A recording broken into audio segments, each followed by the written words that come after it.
Sir, what was it you wanted to talk to me about? Sergeant, I hear one of your crew chiefs failed in another engine bay inspection. Sir, the engine bay is one of the most extensive inspections for the crew chief to accomplish. He could spend a day looking at thousands of individual items, follow the TO, and still not find everything. What you do not realize and what your little stats do not show you is what went into the inspection prior to QA failing him. The crew chief, using the checklist, fixed 37 separate discrepancies, 10 of which would have been red X items, taking 8 hours, with the help of 4 specialists. Besides that, the prosuper had his hydraulic pump connected to another aircraft without first checking to see if supply had the part. Supply had the part. Sir, the crew chief failed his bay for a 1/4 inch long piece of safety wire. That is right, sir. The wire was laying in black grease and has probably been there for 15 years. Yes, I did not stutter.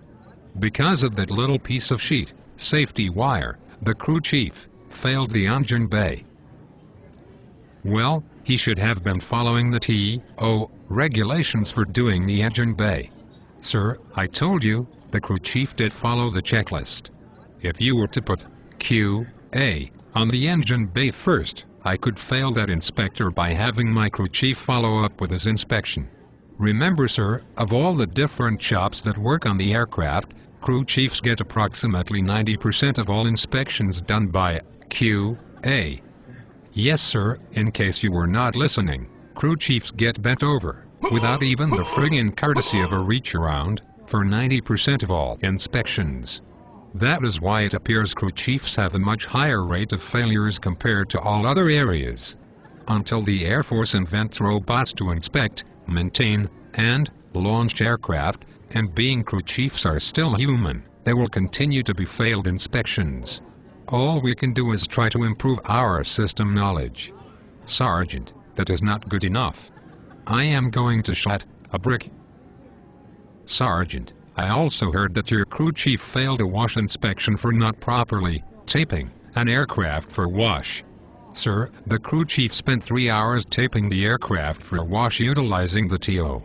After going through 2,378 yards of friggin' red tape, he decided not to tape the tail's painted radio antennas.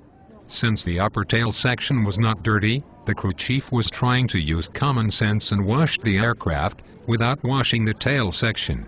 This while knowing that this aircraft can sit in a torrential downpour on the ramp, can fly Mach 1.1 through a heavy rainstorm, and yet still, with all the wisdom of the Air Force, we have to tape the living sheet out of the aircraft, let alone tape the painted antennas to wash it.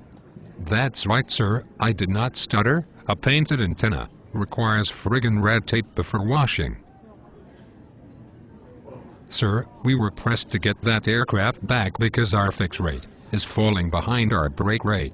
This is because we are trying to fly every available aircraft, with 2 at depot, 2 in phase, 5 hard broke, and 1 is the bird.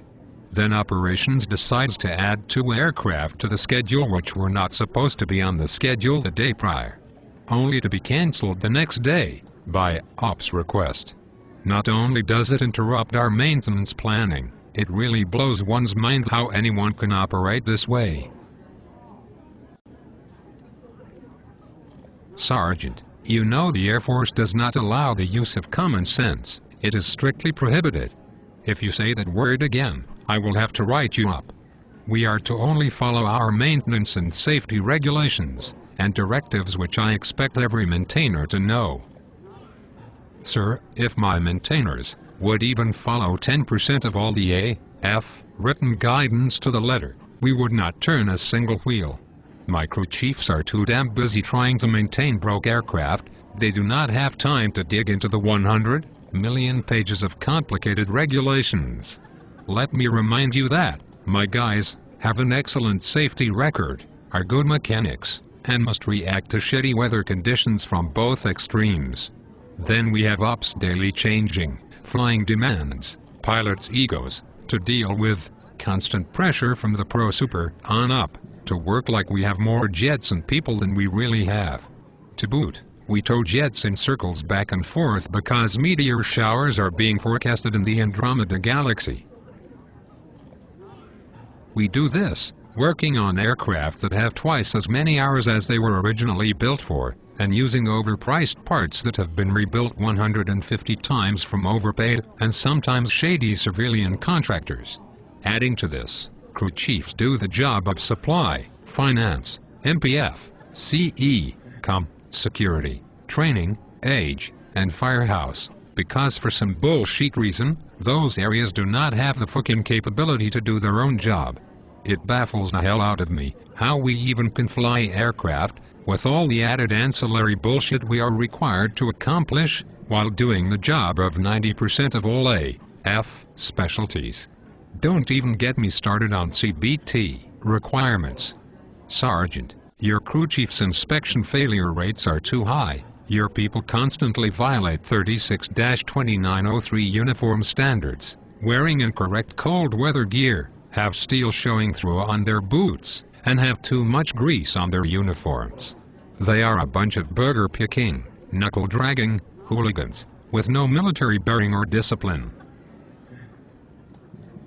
Sir, my crew chiefs are the hardest-working bunch of individuals I have ever been witness to in my 28-year career in the Air Force. While you sit in your 72-degree office looking at reports, crunching stats, and decide who the next airman of the month is going to be, my people are working in minus 19-degree weather because one more degree below is considered too friggin' cold to be in. Are you kidding me? And going in and out of climates 80 degrees apart, 10 times in a single day, they get bitched at by Chief Office Rat, who upon entering the hangar, see them with one of their 5 layers of cold weather gear that does not fall into that person's warped interpretation of 36-2903. This, a regulation written by a bunch of desk jockeys who do not realize that the Air Force has aircraft, and there are actually people that have to work on them in all extreme weather conditions. Some of my guys have cold gear on back order because some pencil pusher needed to have all their gear for their 10-minute daily FWAT walk. Crew chiefs work in oil, grease, fuel, and all kinds of cancer-causing chemicals, yet are expected to have clean-looking uniforms. Give me a break. My guys may not have the best-looking uniforms, but they do have pride in their aircraft and know how to take care of them. They can discern better than anyone what is bullshit and what is important. They do not compromise on safety of their aircraft. They spend more time on their aircraft than you, flying your desk, or the pilot flying their jet. My guys have shed blood, sweat, and tears in rain, sleet, sand, and snow over their aircraft, and don't expect anything in return, except maybe some fucking appreciation once in a while. They don't work for ribbons or rewards, and are usually too busy to be noticed for the Kiss Ass of the Month award. However, a backseat ride would be reward enough.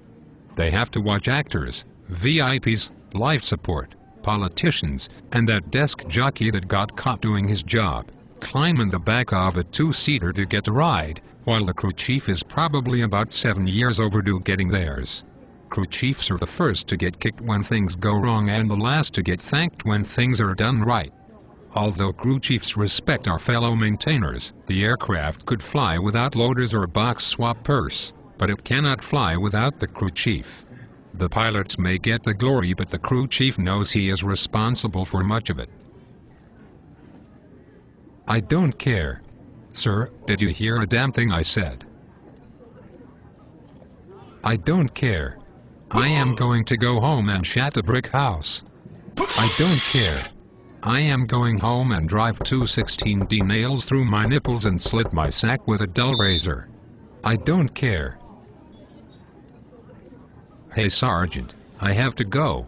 The pilots invited me up for some jalapeno popcorn and some freshly imported beer, including 15 selections to choose from, in their well-stocked bar.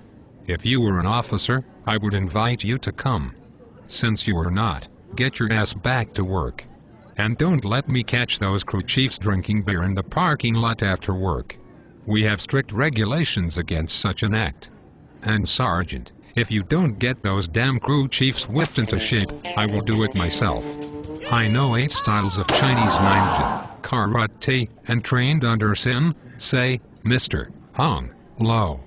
Everyone called him Big Dong. He taught us only the hard styles. If I were to eat Chuck Norris, I would crap Bruce Lee. I will come down there and go into a modified crane stance with a little crouching tiger and hidden dragon. I will then follow it with some chapsaki and a little teriyaki. Do not blink, because if you do, you won't see it coming. Do you understand, Sergeant? Oh dear. You have got to be shitting me.